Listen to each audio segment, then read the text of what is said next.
नमस्कार, विंध्या टाइम्स में आपका स्वागत है। प्रदेश की 4 बड़ी खबरों के साथ आपके बीच हाजिर हुए हैं। मध्य प्रदेश क्या कर्नाटक के नक्शे कदम पर चल रहा है? क्या मध्य प्रदेश के राजनीतिक हालात कर्नाटक में हुए सियासी घटनाक्रम और सत्ता परिवर्तन की ओर इंगित कर रहे हैं? ये तमाम सवाल इसलिए खड़े हो रहे हैं क्योंकि जिस तरह की परिस्थितियां मध्य प्रदेश में निर्मित हो रही हैं उससे ये सवाल उठने लाजमी हैं। दरअसल आज जैसे ही बजट सत्र को लेकर राज्यपाल का अभिभाषण हुआ, सबसे बड़ी बात राज्यपाल ने 1 मिनट में ही कंक्लूड कर दिया।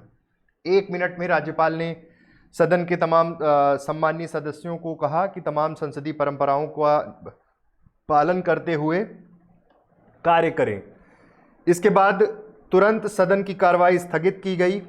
विधानसभा अध्यक्ष ने नई डेट दे दी कि अब 26 मार्च तक के लिए सदन की कार्रवाई सीधे तौर पे ख़त्म की जाती, सीधे 26 मार्च के बाद ही अब कुछ हो पाएगा। लेकिन इस पूरे घटनाक्रम को देखें तो सबसे पहला जो सवाल खड़ा होता है वो ये कि क्या मध्य प्रदेश कर्नाटक में जिस तरह के घटनाक्रम हुए उन्हीं रास्तों पर है? क्योंकि देर सवेर फ्लोर टेस्ट तो होगा ही।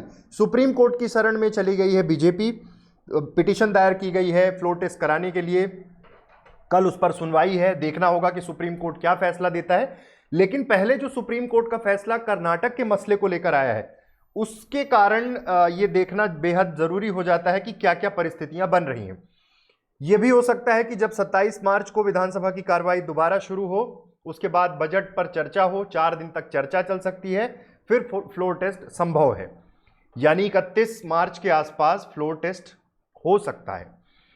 बीजेपी ने राजभवन में अपने विधायकों की परेड कराई, राज्यपाल को तमाम उन विधायकों की संख्या से अवगत कराया कि हमारे पास संख्या बल है, फिर भी 106 विधायक हमारे साथ हैं, लेकिन इसके बाद भी अब फ्लोर टेस्ट के लिए कमलनाथ को बोलना चाहिए, फ्लोर टेस्ट किया जाए। शिवराज सिंह चौहान ने तमाम आरोप लगाए।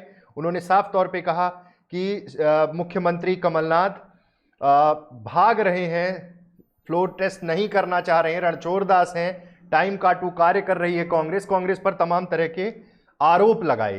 अब जब इस तरह की परिस्थितियां हैं, कर्नाटक बार बार याद आता है कि कर्नाटक में जिस तरह के राजनीतिक हालात हुए उसके बाद अंततः फ्लोर टेस्ट हुआ और कर्नाटक में सरकार गिरी। बीजेपी वहां पर सरकार बनाने में सफल हुई थी। यह घटनाक्रम चल ही रहा था कि ठीक 3 से 4 घंटे बाद एक चिट्ठी राज्यपाल की फिर आती है।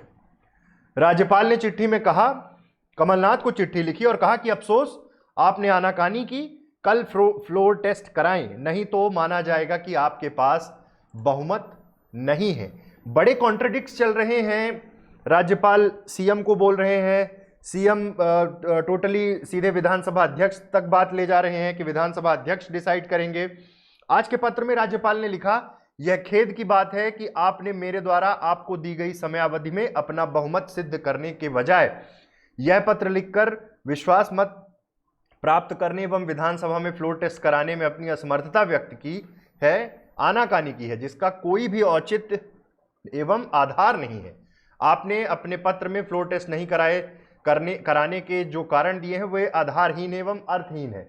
अतः मेरा आपसे पुनः निवेदन है कि आप संवैधानिक एवं लोकतांत्रिक मान्यताओं का सम्मान करते हुए कल दिनांक 17 मार्च 2020 तक मध्य प्रदेश विधानसभा में फ्लोर टेस्ट करवाएं तथा अपना बहुमत सिद्ध करें। अन्यथा यह माना जाएगा कि वास्तव में आपको विधानसभा में बहुमत प्राप्त नहीं है। कारण सीधे तौर पर कोरोना वायरस का भी एक जिक्र बार बार हो रहा था। जिस तरह से महामारी पूरे विश्व के साथ अब भारत में तेजी के साथ दस्तक दे रही है, तमाम जगह पर केंद्र सरकार ने भी एहतियातन तमाम स्कूल कॉलेजेस को बंद करने के निर्देश दे दिए हैं। कहीं पे भी दिल्ली में ये स्थिति है कि 20 लोग एक साथ इकट्ठा नहीं हो सकते, मुंबई में सिर्फ 2 घंटे कोर्ट चलेगी, तमाम तरह की बातें हैं। इस बीच राज्यपाल ने ये कहा है कि आधारहीन एवं अर्थहीन कारण है, आप कल फ्लोर टेस्ट करें, कल फ्लोर टेस्ट होना चाहिए। कल सुप्रीम कोर्ट में भी सुनवाई है। मध्य प्रदेश के महाधिवक्ता शशांक शेखर और तमाम अधिवक्ता दिल्ली पहुंच रहे हैं, विवेक तनखा दिल्ली जा रहे हैं, पक्ष रखेंगे। देखना होगा कि इस मसले पर क्या होता है। तीसरी खबर की ओर बढ़ रहे हैं। मध्य प्रदेश विधानसभा के एक विधायक हैं, जब से विधायक बने हैं, इसके पहले भी जब से वो विधायक रहे हैं, वो हमेशा चर्चा में ही रहे हैं, सुर्खियों में रहे हैं और सुर्खियां बटोरने में बहुत माहिर हैं। मैहर, सतना जिले की मैहर विधानसभा सीट से विधायक हैं नारायण त्रिपाठी। उपचुनाव में जीते थे, बीजेपी के कैंडिडेट बने, उसके पहले सपा में रह चुके हैं, कांग्रेस में रह चुके हैं। अब इस बार बीजेपी की सीट पर चुनाव लड़ा, टिकट पर चुनाव लड़ा और चुनाव जीतकर विधानसभा पहुंचे। जब से विधानसभा पहुंचे तब से लेकर अब तक ये नाम चर्चा में रहा है। चर्चा में इसलिए भी रहा क्योंकि कांग्रेस के पास इतना बड़ा बहुमत नहीं था, इसलिए अगर किसी भी तरफ से ये सिग्नल मिले कि कोई विधायक हमारे साथ आ सकता है तो उसको लेने में देर क्या है, हर्ज क्या है। शरद कोल और नारायण त्रिपाठी पहले भी कांग्रेस के पक्ष में मतदान कर चुके हैं, वोट कर चुके हैं सदन में। आज दिलचस्प वाकया यह हुआ कि भोपाल से विधायक आरिफ मसूद उनको लेकर विधानसभा से बाहर निकल रहे थे। फ्लोर टेस्ट, जब बीजेपी के तमाम विधायक राज्यपाल से मिलने गए थे, राज्यपाल को पत्र सौंप रहे थे कि हमारे इतने विधायकों का समर्थन है, हमारे इतने विधायक हैं, उस समय नारायण त्रिपाठी विधानसभा से कांग्रेस विधायक के साथ बाहर आ रहे थे। वहां से सीएम हाउस चले गए। जब पत्रकारों ने उनसे बात की तो उन्होंने कहा कि जो मेरे क्षेत्र का विकास करेगा मैं उसके साथ रहूंगा। साफ है कि नारायण त्रिपाठी अब तक के जो घटनाक्रम चल रहे हैं उसमें कहीं ना कहीं कमलनाथ के पक्ष में खड़े नजर आते हैं। लेकिन जो विधायक अभी नहीं हैं, यानी सिंधिया समर्थित विधायक जो बेंगलोर में लंबे समय से टिके हुए हैं, वो कब तक आएंगे, उसको लेकर संशय अब भी बरकरार है। सबसे महत्वपूर्ण होगा कल सुप्रीम कोर्ट का रुख देखना, सुप्रीम कोर्ट क्या निर्णय लेता है। आखिरी खबर मध्य प्रदेश के रीवा जिले से। रीवा में आज लोकायुक्त की एक कार्रवाई हुई। कलेक्ट्रेट परिसर में प्रथम अपील अधिकारी डीआर वसंत प्रभारी सहायक पंजीयक लोकायुक्त की गिरफ्त में पकड़े गए। 3,000 रुपये, 5,000 की रिश्वत की बात हुई थी, 3,000 रुपये की किस्त लेते हुए पकड़े गए। लोकायुक्त की कार्रवाई हुई। इस पूरे घटनाक्रम मध्य प्रदेश की सियासत और जो भी प्रदेश में चल रहा है उसको लेकर एक बात का जिक्र करना बहुत जरूरी हो जाता है। वो बात है, तमाम विधायक बड़े महंगे महंगे रिसोर्ट में रुके हुए हैं, बड़े बड़े होटलों में कैद हैं, बहुमत परीक्षण, तमाम तरह की बातें, राजनीतिक उठापटक, सब कुछ चल रहा है। क्या इन विधायकों को, इन राजनीतिक दलों को इस बात की फिक्र है कि जमीन पर क्या हालात हैं?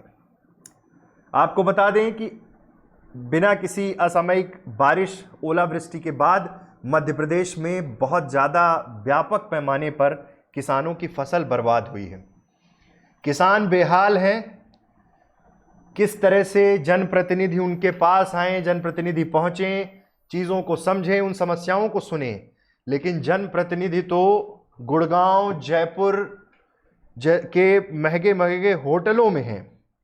वो वाकया ऐसा है कि वो सरकार बचाने की कवायद और या तो सरकार बनाने की कवायद में विधायक व्यस्त हैं। मुख्यमंत्री, सरकार, कोर्ट, राज्यपाल, विधानसभा अध्यक्ष, क्या ये सब ये सोच पा रहे हैं कि धरातल पर क्या हालात हैं, आम आदमी कहां है? इतने दिनों से ये पूरा राजनीतिक घटनाक्रम चल रहा है, तरह तरह की बातें हो रही हैं, सरकार गिराने की बात हो रही है, खरीद फरोख्त की बात हो रही है, करोड़ों रुपए खर्च कर जनता के पैसे से, जनता की कमाई से जो ये सब कुछ चल रहा है, ये पूरा घटनाक्रम, पैसा कहां से आता है? जनता ही टैक्स भरती है। जनता के पैसे से जो ये पूरा घटनाक्रम चल रहा है, इसके बारे में सोचना बहुत जरूरी है। आप किसी भी पार्टी में चले जाएं, कोई किसी की सरकार गिराए, कोई सरकार बहुमत परीक्षण ना करे, ये तमाम राजनीतिक घटनाक्रम के बीच एक आम आदमी कहां पे खड़ा है, उस आम आदमी की समस्याएं कहां पे खड़ी हैं, वो किसान कहां पे खड़ा है जिस किसान की फसल बर्बाद हो चुकी है। वो इंतजार कर रहा है अपने विधायक का, चुने हुए जनप्रतिनिधि का, कि वो पहुंचे, उसकी समस्याओं को समझें, समस्याओं को सुने और उसकी जो मांग है, फसल बर्बाद होने के बाद जो इंस्पेक्शन कराना है, जो निरीक्षण होना है, उसका क्या। लेकिन अभी हालात ये हैं कि भोपाल से जयपुर, जयपुर से गुड़गांव, गुड़गांव से बेंगलोर, बेंगलोर से दिल्ली, दिल्ली से फिर भोपाल। ये चल क्या रहा है मध्य प्रदेश में? क्या मध्य प्रदेश की जनता ने अस्थिर सरकार बनाने का ही निर्णय किया था। और अगर इस तरह का खंडित जनादेश मिला, सरकार बनी, उसके बाद जो ये अटेम्प्ट हो रहे हैं, बगावत हुई, सब कुछ हुआ, इस बीच जो भी हो जल्दी हो। जनता ये चाहती है कि अगर सरकार बच रही है तो बच जाए, जल्दी बच जाए, और अगर नहीं बच रही है तो उसका भी फैसला जल्दी ही हो, क्योंकि विधायकों का इतने लंबे समय तक विधानसभा क्षेत्र से दूर रहना, जनहित की जो समस्याएं हैं उसके लिए क्या किया जाए, ये बड़े सवाल हैं।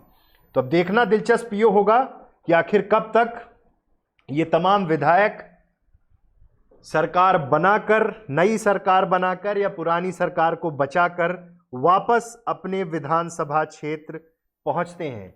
क्योंकि जनता है, जनता तो उम्मीद लगाए बैठी है कि उनके जनप्रतिनिधि आएंगे और जो तमाम असामयिक बारिश और ओलावृष्टि हुई है जिससे फसलों का काफ़ी नुकसान हुआ है, उसकी चिंता करेंगे और उन्हें न्याय दिलवाएंगे। तो अब देखना होगा कि कब तक ये पूरा घटनाक्रम चलता है।